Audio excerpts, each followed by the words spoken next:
everything is changing with AI. But hey, AI is old school. We have somebody on the show who's creating the future of AI. It is something called Agentic.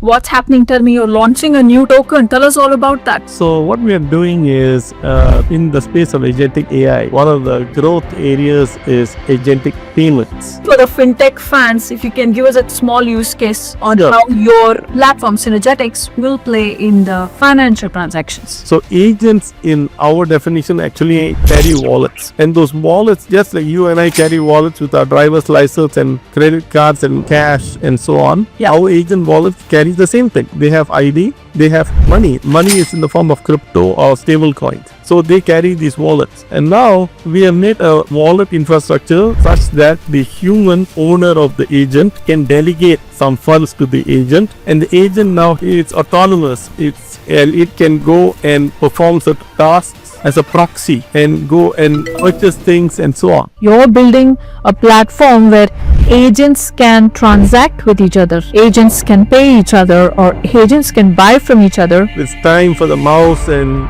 GUI make way for The next different types of interfaces. But I don't think it'll be completely gone. It'll be there, but it will be sharing that mind space with voice and other means of communication. Yeah, I have this weird theory that the phone is going to go away because everything around us, it can turn into a phone. What are some of the things you want to tell the builders or startup founders of today? You've seen so many waves, you've pivoted, you've sold companies, and now you're disrupting the way commerce is done. What are some of the things you tell the new innovators who are entering this space?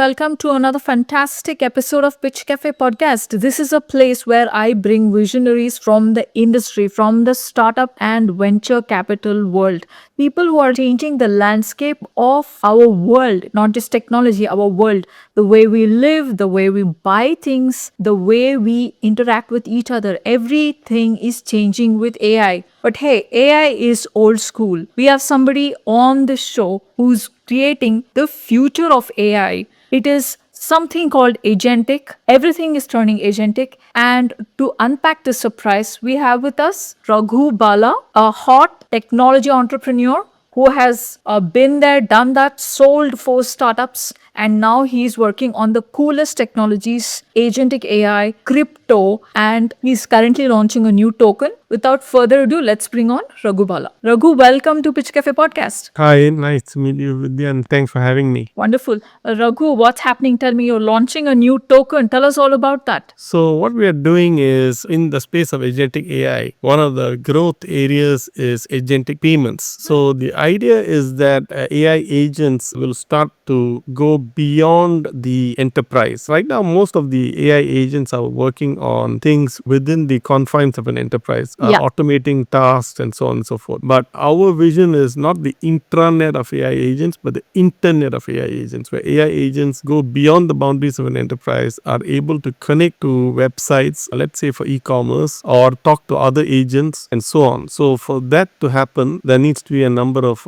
different technology building blocks, including payments, ID, wallets. So in that vein, we are launching a token, and that token is one of the ways in which you could participate in the agent economy that we have sort of created for consumers, enterprises, for creators and community members to transact within this agent economy using our token. Token launch is happening later this year. Yeah. And we're in the midst of promoting its launch and getting investors interested in participating in this utility token. Wonderful. What's your token called, Raghu? It's called SGTX, which is Synergetics in a kind of a short form way. Wonderful. So, Raghu, obviously, this is not just one company you bring to the table. You have sold 4 companies. You've had 4 exits. 3 of them are exit to publicly traded companies. Tell me, if you were to look at your first startup exit and your 4th startup exit, what are some of the lessons you learned you can tell the founders, that not to do, completely don't do this. It's like a don't do kind of thing. So I wouldn't say not to do, but I'll say my own personal journey, and everyone's journey is different. So the first couple of startups, I was a co-founder. I had Mhm. other founders and more experienced founders and so on. But then third startup onwards, I became a solo founder. And I had a lesson in the second startup that made me want to go that direction. So I'll share the story. It might resonate with some of the folks. So what happened was, when I started my second company, I had a co-founder who was much more experienced and much older than me, and I do credit him. I learned a few things from him, but we had a very kind of a situation that happened very early, 9 months into the startup. We had an offer to buy the company by a public company. Yeah. And my co-founder at that time said, and this was during the first internet boom, he said, well, we shouldn't sell, we should try to grow it, and we should sell later. And I was an equal partner, but I got overridden because I thought selling the company at that time would have been the right decision to make. Yeah. And lo and behold, 4 years later, and we had to go through some funding rounds and so on. 4 years later, we sold for almost the same price we could have had 4 years earlier. Yeah. And the trajectory would have been completely different. And Yeah. from that lesson, I don't blame anyone. I'm not saying anything. I just said from that point forward, I felt, well, if these are types of decisions I'm going to confront in a startup journey, then I would like it to be my own. If I made a mistake, I just look in the mirror. If I succeed, hey, you know what, more glory. So it doesn't matter. So Yeah. I prefer to have that kind of burden of decision making on my own shoulders. Yeah. And I felt kind of a bit odd after that second experience. So the last couple of startups, and even the current one, the fifth one now with Sole Founder. But having said that, I don't want the picture to come across incorrectly. I always surround myself with a lot of intelligent people, very capable people, Yeah. and generously give them stock options so that it still feels like you have a team. It's not like you're just sitting there by yourself. Yeah. You have a very good team. I have a very loyal team, a very strong team. Yeah. But when it comes to the final say, I am the founder, so I'll make the decision. Wonderful. I'm looking at the kind of domains you've built your startups in, and you looked at IoT, blockchain, mobile, you built a services company. That being said, you were at NetObjects and you moved out of IoT when everybody was betting on IoT. So, I'm just looking at your pivot decisions, how you make pivots. Obviously, you've had 4 startups, you're on your 5th one. Pivoting is not new to you. But I'm just very curious what goes through a founder's mind when they pivot, they are successful. Because pivoting is not easy. You did not stay at NetObjects when the IoT trend was hot, which Actually, is there's a reason for it. The very interesting thing. Actually, when we started, and the vision is still, the sum of it is still the same at Synergetics, because some of the same team members have come with me to this startup. Yeah. So when we started NetObjects, we wanted to create a digital asset management platform which combined IoT, AI, and blockchain. Okay, so that Can was you, the yeah, can you explain with the use case? Like yeah, the yeah. common use case. Yeah, of course. In the case, we did a number of things in logistics, for example, in supply chain, cold chain, and so on. And in what happens is you have edge devices that you have to deploy Yeah. on, let's say, supply chain trucks and things like that. Yeah. And those edge devices are supposed to have some intelligence. And so those edge devices will communicate back to the cloud. And so it's considered an IoT play from that standpoint. Yeah. Now, the intelligence part of it, of course, we were a few years earlier. So the types of things that you can do today are not weren't at our disposal at that time. Yeah. Today, for example, I just have a Jetson Nano device on my desk, and this device can do much more than the devices of a previous, 5 years ago, 10 years ago. Yeah. And so you can actually run a model, AI model on this kind of device today. But the goal that we had was, okay, IoT with some intelligent processing at the edge. In certain industries, there's a lot of inefficiency or sometimes fraud. So in supply chain, for example, when you have multiple players playing, in order to establish a system of record that everyone trusts, you bring in blockchain as a permissionless system. So we brought in blockchain, and we actually ended up using this platform for many things. For example, we had actually a very big footprint in the diamond market, and people say, like, what's so interesting about diamonds? And the funny thing about diamonds is every diamond actually which has got a GIA certificate, if you have the right equipment, you can see that it's got a laser inscription Yeah. of the ID of the diamond, Yeah. and that ID matches your certificate. That's called the last mile problem. And we used to actually track these diamonds on blockchain and things like that. So it did not have a really IoT aspect of it, except for the inscription and the last mile part. And there's not much AI, but we use the platform, like some would have IoT and AI, some would have IoT and blockchain, things of that nature. But the AI component of our platform was not very strong because the industry was still somewhat evolving. But anyway, when we got sold in 2022, what happened was it was a sale of assets. So Yeah. the buyer was not really into IoT. They just wanted the blockchain parts of the company.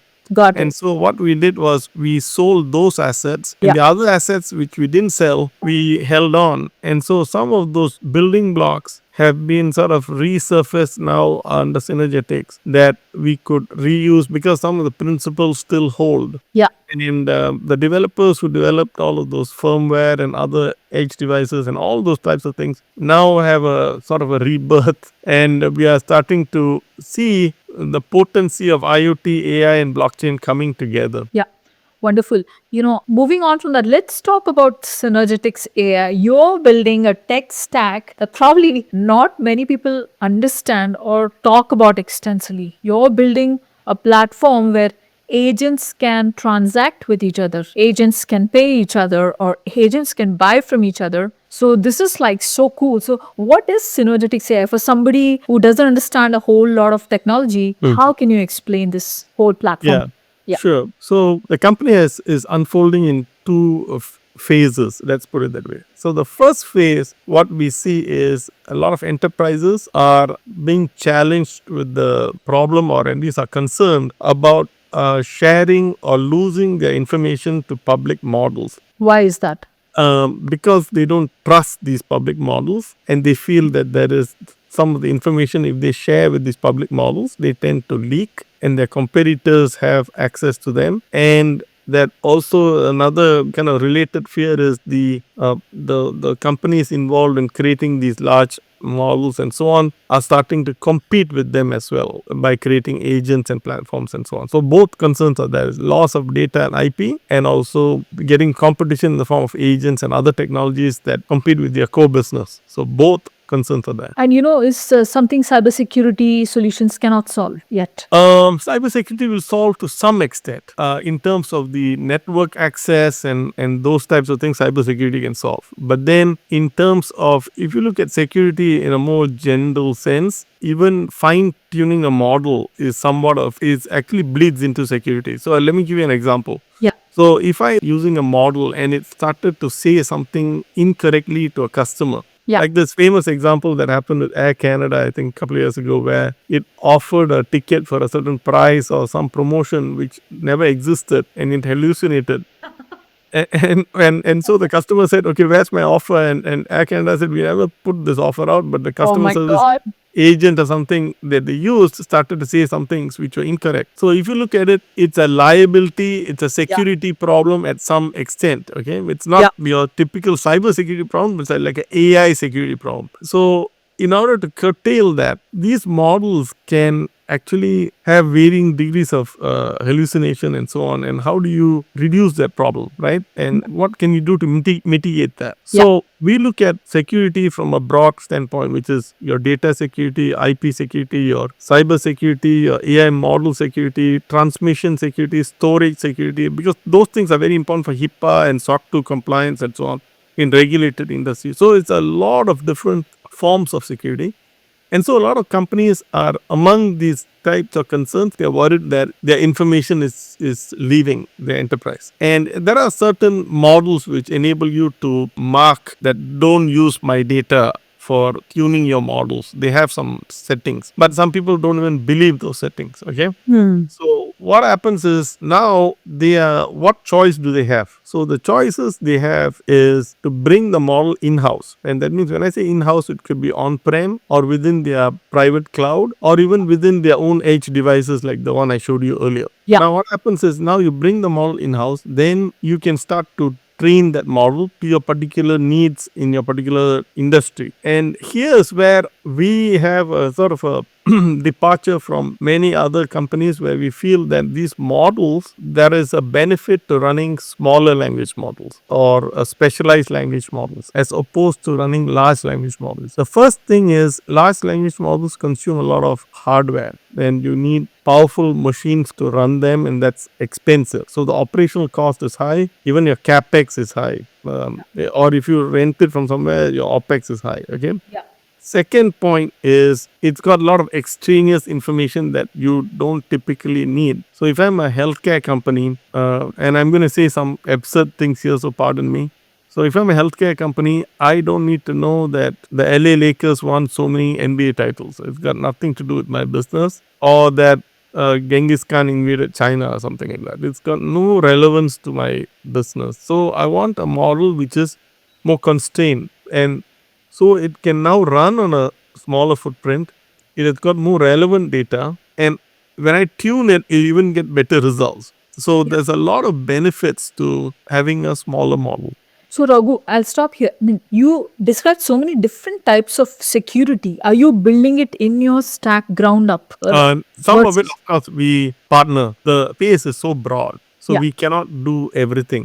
We'll do certain aspects. Like in the case of cybersecurity, a lot of it is on the DevOps side to block things and so on. If you're using a cloud provider, they already have certain levels of security. One yeah, area that I'd like to bring up is, in fact, we were talking to someone about confidential computing. So AWS, Azure, and a few other players offer confidential computing because it's a type of a different type of instance, not like a typical EC2 instance in AWS. It's a separate type of instance which is more guarded and prevents certain types of access and so on. So think of it that way. So some of the security measures we leverage, obviously, from the cloud providers or cybersecurity players and so on, like your API gateways and other things. So we don't build everything, but in certain cases, when it comes to the model side of it, tuning and testing and so on, we use our own tooling to ensure that that happens. wonderful.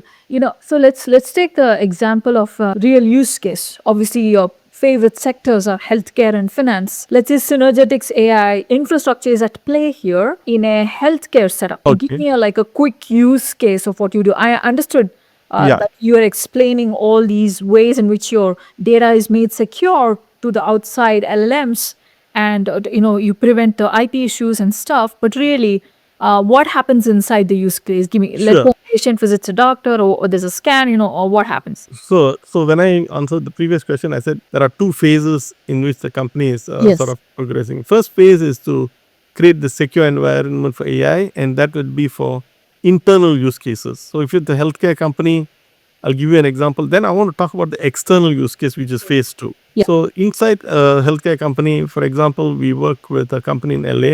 It's an electronic medical record company. And that medical record company, they have their own software, which is used by about 800 clinics nationwide. Yeah. And they only focus on physical therapy. So they do this evidence-based sort of protocol to ensure that the records, they record data that is relevant to the patient's history and things like that. Yeah. So now each clinic that uses their software typically spends about 4 hours of data entry per day. Oh my God. That's a lot of data entry time, and it's kind of like a monotonous, very sort of like It causes burnout. really painful, and people dislike it. So we use our platform with ambient listening with them, so that when a patient is conversing with a clinician, just like you have, in Zoom and other places, you have these kinds of note takers. So Yeah. this is actually listening to the conversation and is able to discern the speakers and things like that. And it's able to actually take that conversation, turn it into a transcript, and also that's required by law. You have to have a transcription done. Yep. But also take that information and populate the screens and the fields within the EMR. Yeah. So that you can do the data entry much faster. Yeah. And the next step it also does is it can do your CPT and ICD codes for medical billing, and at least give you a first cut to say, we based on all the information looks like this. What do you Yeah. think? And the human can override it, of course, to say the billing code is wrong or whatever it is. But you can at least get a first cut. So a lot of these things it does. So it cuts down the 4 hours down to 10 minutes.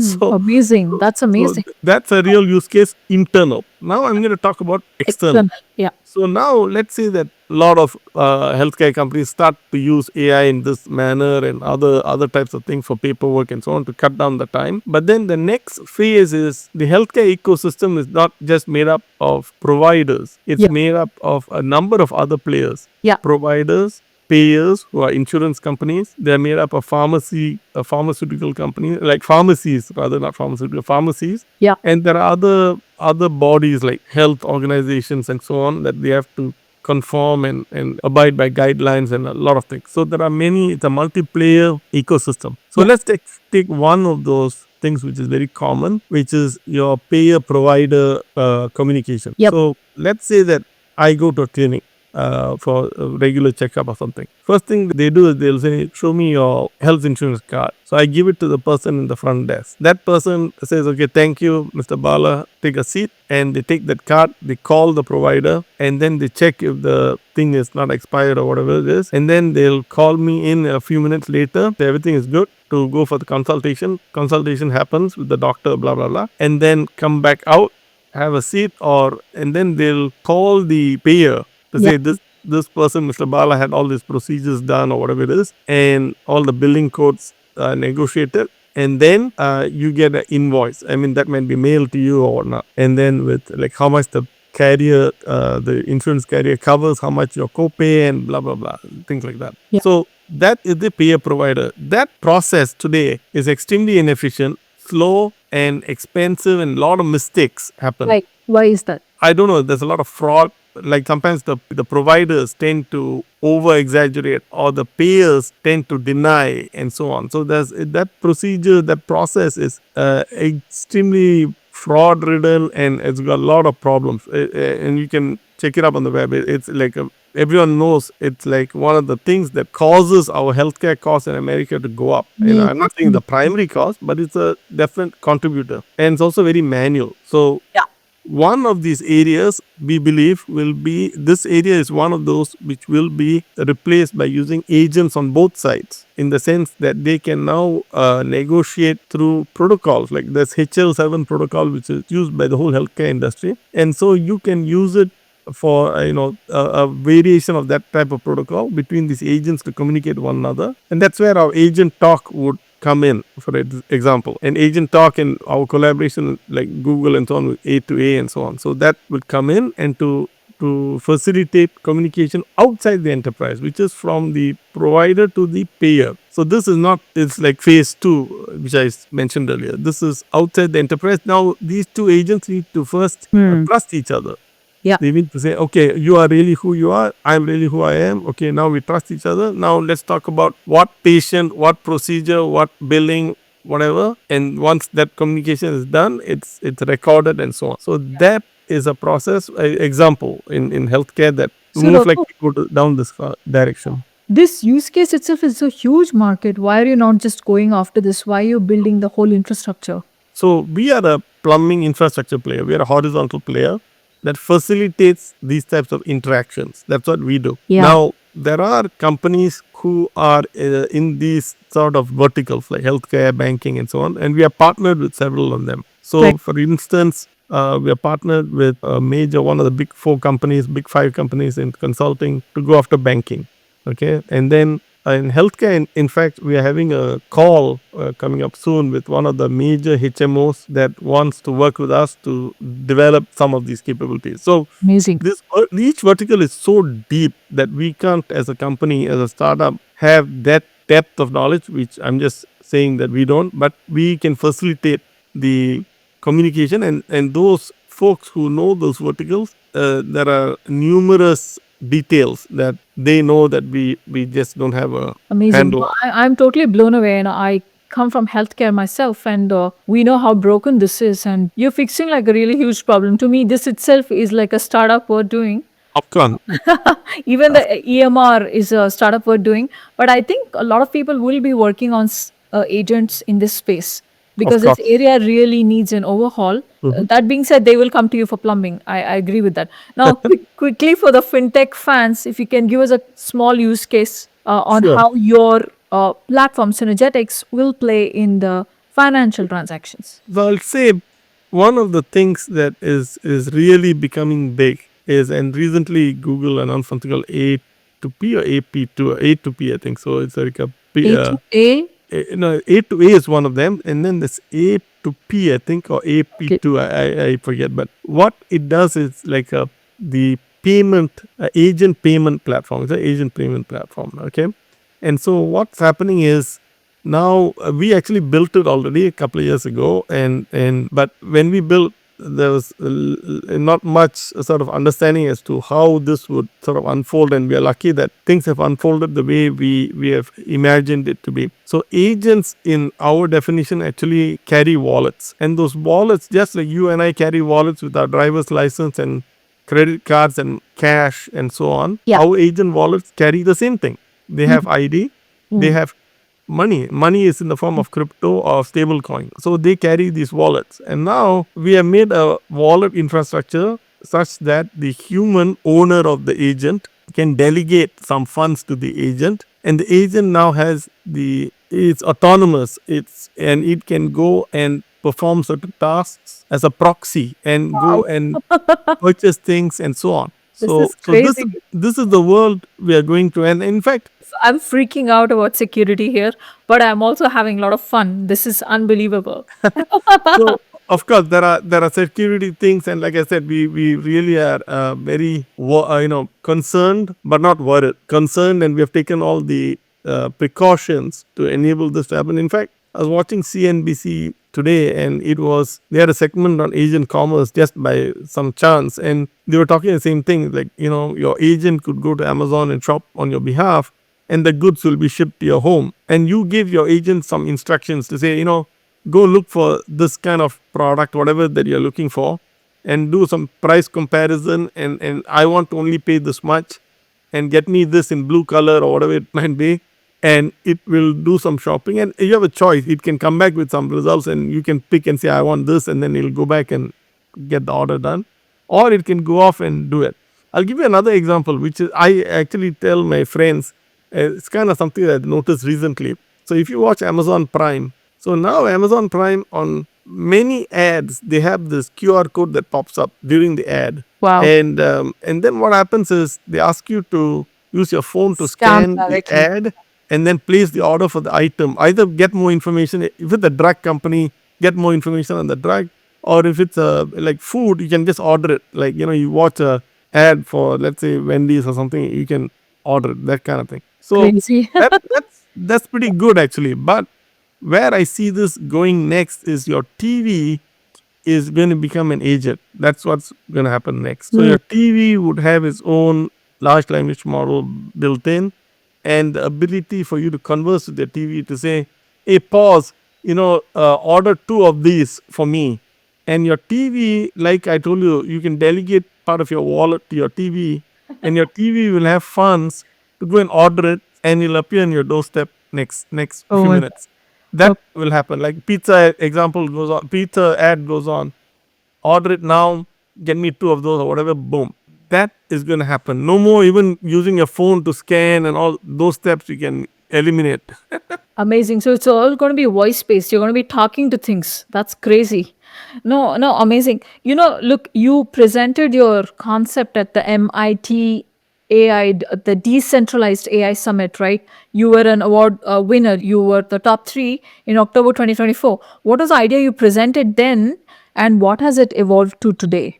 Yeah, actually, we showed a roadmap of how this area of Internet of AI agents will evolve. Has it So the changed first, from your first day, what you imagined to now, or has it? it's we have just executed on the same path, if not Wow. deviated. So you're very clear how this space is going to evolve.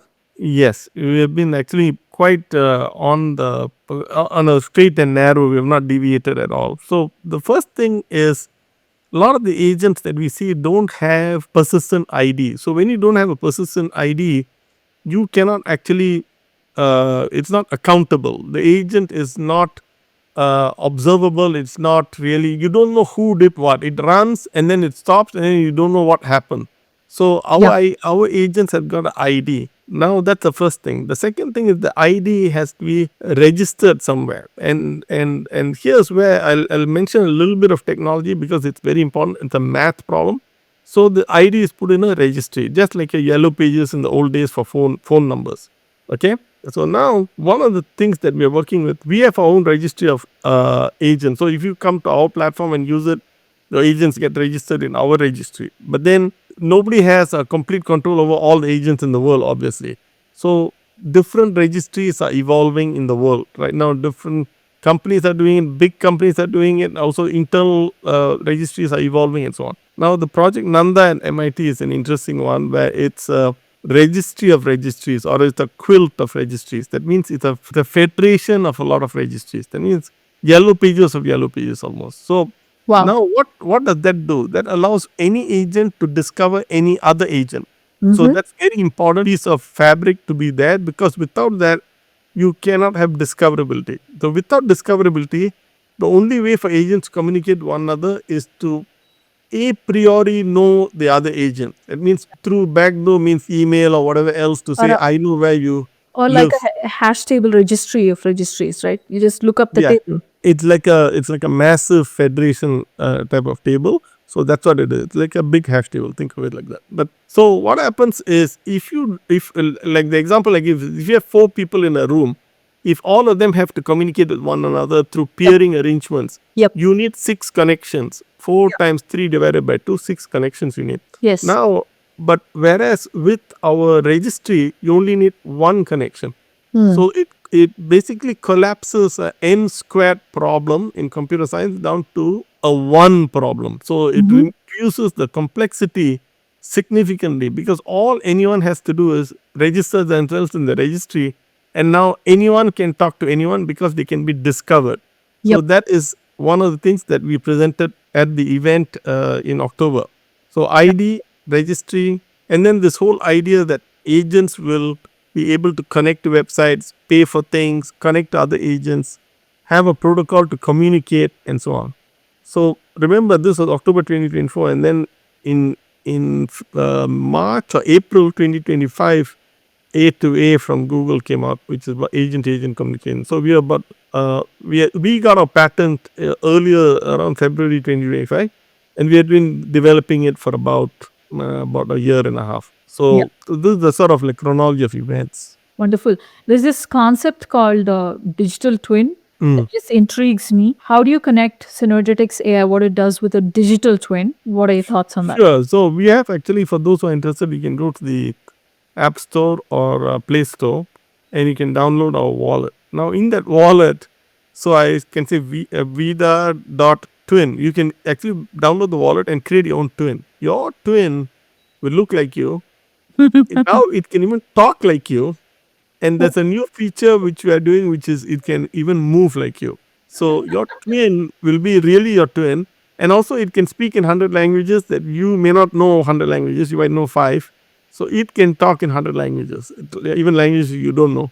Oh, And the not only is this fun, but actually the next step that we're doing is actually to link this to a set of skills. So hmm. let's say that you want to purchase a skill, and that skill might be knowing travel booking or restaurant reservations, or know a lot about high school math or whatever. Okay, Yeah. so your twin can buy the sort of cartridges you can plug into its head to say you now have this new skill, and when I give you some task, you'll be able to accomplish that because you now know how to do that particular skill. So that's the way we are evolving these digital twins into. So So this is like a matrix. You're creating a matrix of sorts. The movie, right? It's just coming to me. So you can basically plug in, download a skill, download a memory. You can do all sorts of things. So, let's look at the dark side. Let's say the digital twin goes and makes a purchase you're not ready for. Let's say Mm. something goes horribly wrong, or there's a phishing kind of situation in the agent ecosystem. How do you handle those situations? Sure. So we have something called Agent VM, which is a agent virtual machine. Virtual machine. Okay. So this it's like a container in which the agent operates.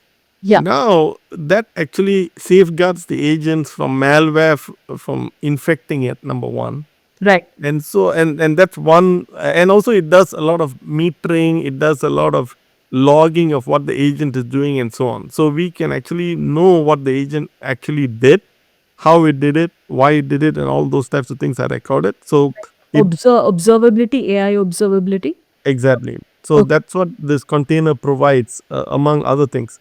Now, in terms of spending money and so on, of course, we can cap the amount of funds that the agent has in its wallet. So it cannot, it's like, giving your kid some money to buy things or something like that. And so you don't give the family assets to a kid's wallet. You maybe give him up to $50. So the damage is limited. So you can Yeah. do the same thing here. Yeah. It's like a teenager which needs grooming all the time, needs supervision all the time. Got it. Yes, yes. So Raghu, your market, how big is it? What is the market you're going after? The Synergetics AI specifically. Yeah. So right now we have taken a very conservative approach. So the number from MIT Media Lab is actually 1 trillion agents in the next 5 years.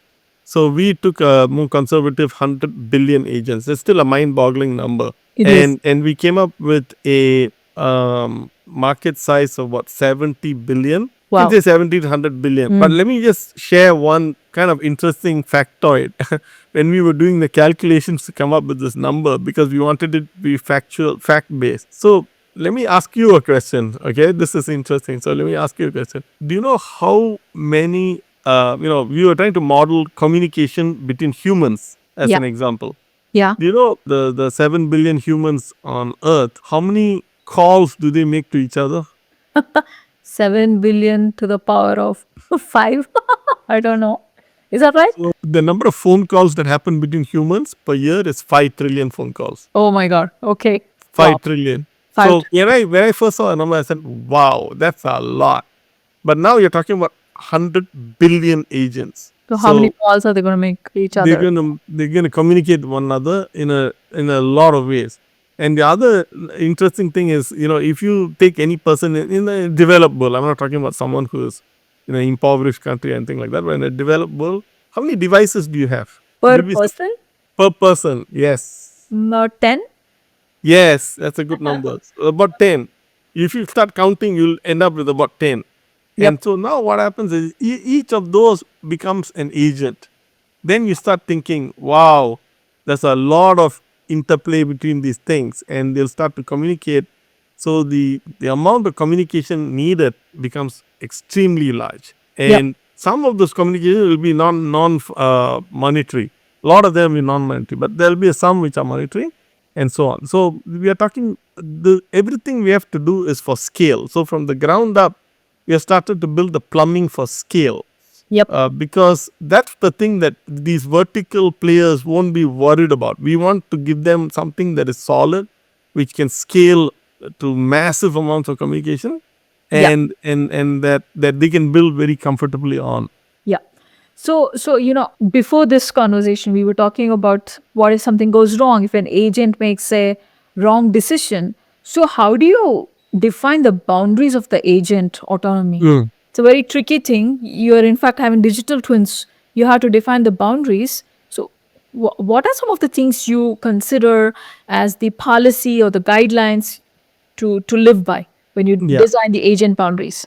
Yeah. So right now we're doing it in the enterprise space. So I'll give you an example. So one of our customers is a company that does addiction counseling for drug, alcohol, gambling addiction, and they help in the recovery of a patient through the 12-step program to wean them off of whatever addiction that they have and so on. It's a counselor that is in addition to the human counselors that are there. So if someone is having an episode on a Thursday night or something like that, you can't tell the person come back on Monday morning. That's when the counsel will be ready. This person might do something bad to themselves before Yep. that. So in that particular domain, I bring it up because we have to put a lot of guardrails. Yeah. So if one of these person who's addicted or sort of in a depressed mode or something like that wants to commit suicide or something like that, the agent cannot say, okay, go ahead and do it. That's not the right answer. It will probably Yeah. say, you know what, please calm down. We'll probably get you some help, or facilitate a call into emergency room or whatever mechanism to sort of like make that situation go away. Okay, so Yeah. we cannot. So we were really concerned about guardrails to make sure that no untoward words or statements come out of the mouth of these agents, and you know um, they are staying within these sort of like rails, and so that is what's needed for each and every instance that we have to worry about. And Yeah. same thing applies to your B2C digital twins as well. You want to kind of restrict what it can and cannot do. So that's one of the reasons why we actually created Lang Test, which is one of the tools in our platform, because not enough attention is being given to um, testing results. Yeah. Just like you have QA tools in the SaaS world and other things, we really think that testing is very important. So a lot of times when we worked with customers, we found that we fine tune the models, we reduce the hallucination and all of that, but yet when tested, it will come and give some corner case and it'll fail. And then we said, we found one more. So we'll go back and either add another guardrail or add some more tuning to make sure that this thing is saying the right thing. So so I think a lot of testing, a lot of guardrails, and a lot of sort of scenario playing. You have to play a lot of scenarios through your head to ensure that these things don't go off the rails and do bad things. That being said, there is a lot of talk about agent adoption in the enterprises. Why is the enterprise adoption of agentic AI so slow? Why are they still so skeptical? Why is it inaccurate? What's going on? Yeah, so I think what happened the first couple of years, there's been a lot of experimentation, a lot of POCs, playing with tools and things like that. And to be really direct, the tools have been, a lot of tools are very rudimentary, very Hmm. crude tools, and not industrial strength, enterprise grade tools that a lot of enterprises want in order to sort of bet the farm on. So what they've done is they've sort of tested the waters a little bit, but that's about it.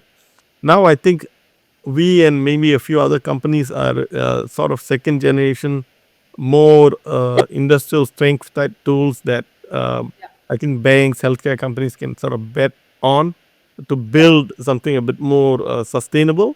Yeah. So I think you'll start to see the adoption curve go up, Yeah. and I think there's a lot more sort of investment happening for 2026. I do see like the hockey stick going upwards. For the agentic. Wonderful. So Raghu, you've been with Perplexity a business fellowship program. What was it like? You met, the Arvind Srinivas cohort, and you graduated from there. You've kept up with these changes. So how was it? What was your experience with I Perplexity think like? obviously a very interesting program, a lot of interesting speakers they brought on board who had done amazing things in their careers. And so that fellowship program was almost like a seminar series where they bring Yeah, in speakers, an honor to be included in that cohort because you amazing, wouldn't get the chance to listen to these quality of minds, amazing. and so person asking the questions as well as the guests were really talking at a very high level of sort of intellectual thought leadership, and so they were talking about what all could happen in the AI space and those types of things. So I think some of these things we are starting to see sort of unfold, and it really was a eye opener for me. Amazing. I do want to ask you about agent works before we wrap up. Just wondering how you compare the agent to agent transaction with agent works. Your Feb 2025 announcement of your product. How do you compare its efficiency over human transactions? Yeah, so agent works consists of a set of tools and protocols for training, testing, deploying, orchestrating and deploying agents. Mm-hmm. And one of the protocols is for agent-agent communication and transactions and so on. All right. Now, in terms of human transactions, I mean, if you talk about electronic transactions, or are you asking about human to human interactions? Which one are you referring? I just want to compare the agent to agent transaction, how it's more efficient than human to human. Uh, Of course, there are issues in terms of identity. You're openly sharing that. With humans, it's not. There is issue with trust. With human to human, does not. But really, where is the edge? Where do you yeah. actually start to see the difference?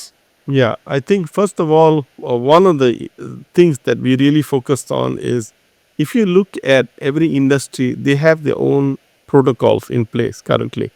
So if you look at healthcare, they have HL7. If you look at foreign exchange, they have OFX. If you look at supply chains, all based on EDI. Yeah. So each industry has sort of implemented its own sort of vocabulary to say this is how we do business in our world. Yep. So now humans are operating on either end of those endpoints to move data back and forth. And they are using systems. It might be SAP, it might be Oracle, or might be some financial system, whatnot. Now, what we felt that was agent-agent communication, we, one of the things that A2A has out of the gate, they did not define how that communication would be. It was kind of a open-ended, unstructured vocabulary. Now, one of the things we did with Agent Talk was we created the flexibility of having unstructured or structured. So Mm. when agents are talking to humans, Yeah. since humans cannot communicate in anything beyond natural language, Language. English, French, Spanish, that will be NLP. Agent to Right. human will be NLP. So no other way, because we don't talk bits and bytes. Yeah. But then when agents communicate with one another, it has to be one of these structured protocols. Yep. So these structured protocols have got, like, in this position byte, you'll have this information or whatever it is. It knows, it's like, very, very structured down to the field level details and so on. So Yeah. these, we have enabled our protocol to absorb existing structures which are currently in use in various industries and Yeah. bring it into a protocol so that um, this agent to agent world is not a departure from the human world. It's an extension. We basically pull people from the past generation into the future.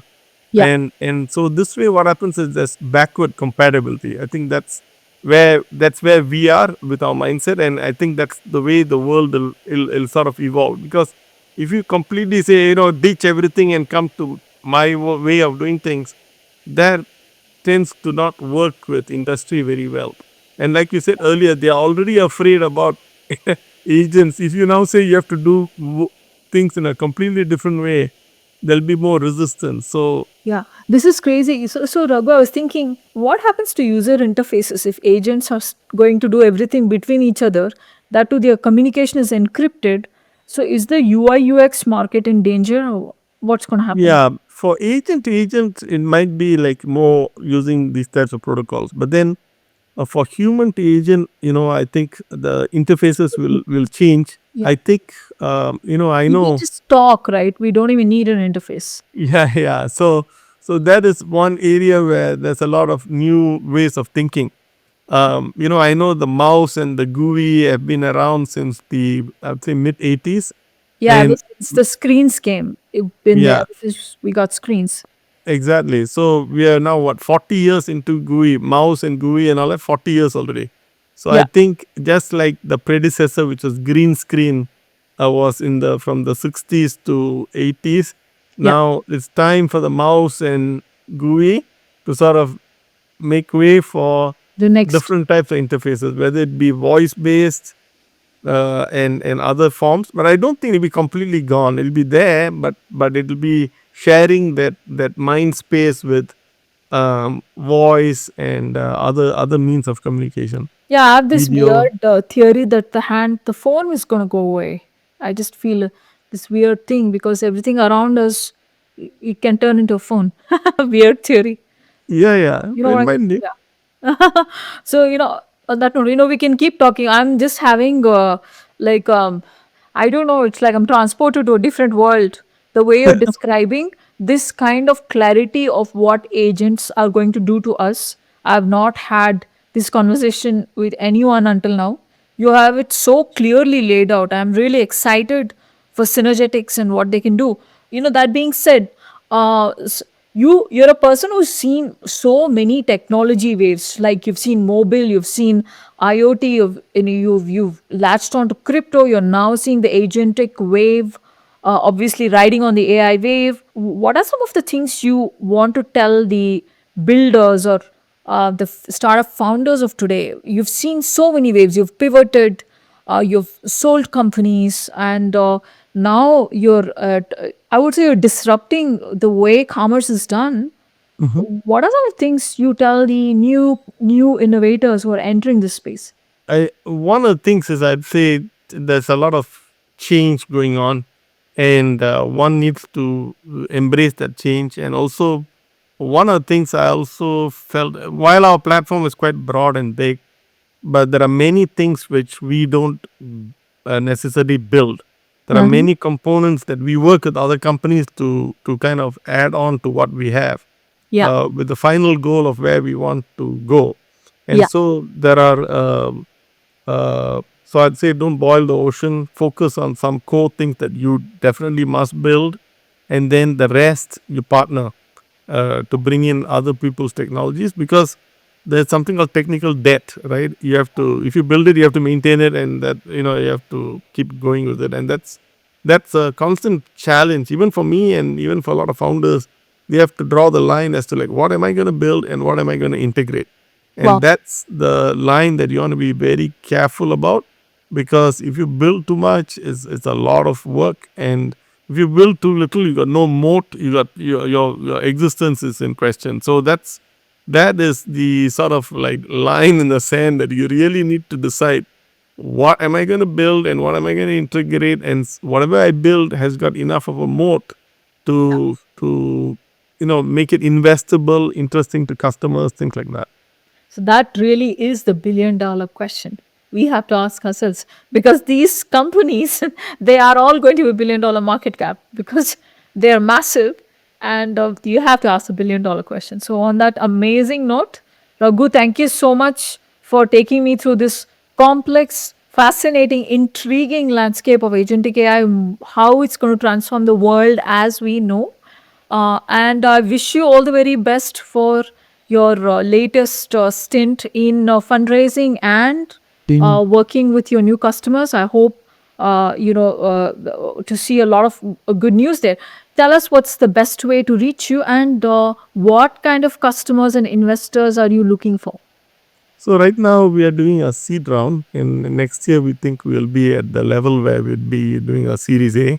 So we're looking for investors that fit within that thesis, and we're investing in the AI space, especially in agentic AI, and Right. also AI, payments and so on, because agentic payments and commerce is what is at the core of everything that we're talking about.